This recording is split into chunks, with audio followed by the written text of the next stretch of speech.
Hello friends, तर आता आम्ही निघालेलो आहोत आरेवारेकडे आणि आतापर्यंत आम्ही गणपतीपुळेला होतो. गणपतीपुळेला आम्ही गणपती बाप्पांचं सर्वात आधी दर्शन घेतलं. त्यानंतर मस्त आम्ही बीचवरती एन्जॉय केला, खेळलो. त्याच्यानंतर आम्ही नाश्ता देखील केला. मस्त स्वीट नाश्ता होता. त्यानंतर प्रसाद वगैरे घेऊन आम्ही पुढे निघालो. आरेवारेकडे जाताना आम्ही Google मॅपचा सहारा घेतला. बट आम्हाला Google बाबाने जो रस्ता दाखवला, आम्ही देखील आश्चर्यचकित झालो. का? कारण का तुम्ही बघू शकता हा रस्ता कसा आहे. तर आम्हाला वाटलं की बापरे! आता काही खरं नाही आपलं. कारण का अशा रोडवरती गाडी चालवणं थोडं हार्ड होऊन जातं, अवघड होऊन जातं भरपूर. त्यामुळे आम्ही डोक्याला हात लावला. बट बघतोय काय, तर पुढे आम्हाला चांगला रस्ता मिळाला आणि आम्ही खुश झालो आणि म्हटलं, "चलो भाई, आता आपली मजा." आणि आता आम्ही सरळ आरेवारेकडे निघालो.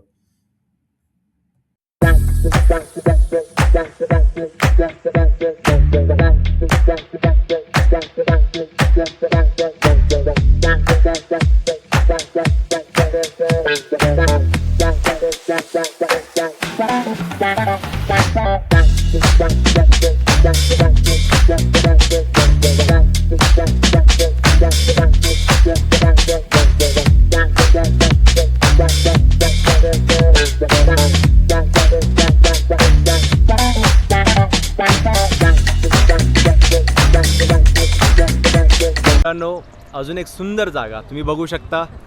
One of best and beautiful place in our Maharashtra.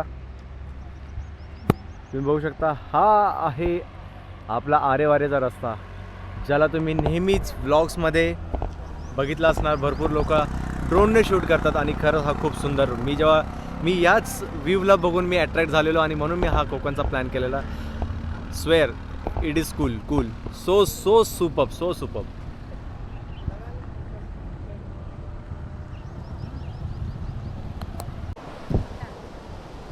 तर मित्रांनो, हा आहे आपला आरेवारे बीच. तुम्ही बघू शकता किती सुंदर दिसतोय.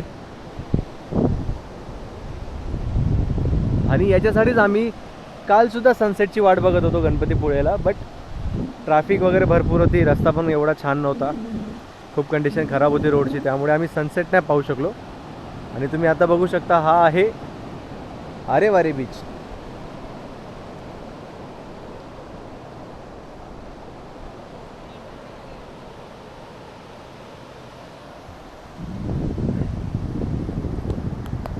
तुम्ही बघू शकता, आता आम्ही बीचवरती आहे.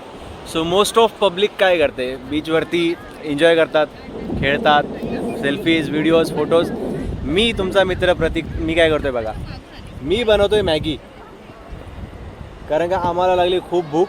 आम्ही खूप सारे हॉटेल्स वगैरे ट्राय केले, बट इथे कुठेच काही अवेलेबल नाही आहे. सो आम्हाला आमचीच टेक्निक यूज करावं लागली आणि बघू आता मॅगी कशी बनते ते. मला वाटतं समुद्राचा खारेपणा पण मे बी येऊ शकतो याच्यामध्ये, बट बघूया. मॅगी तर छान बनवलं, कारण का ते मी बनवतोय.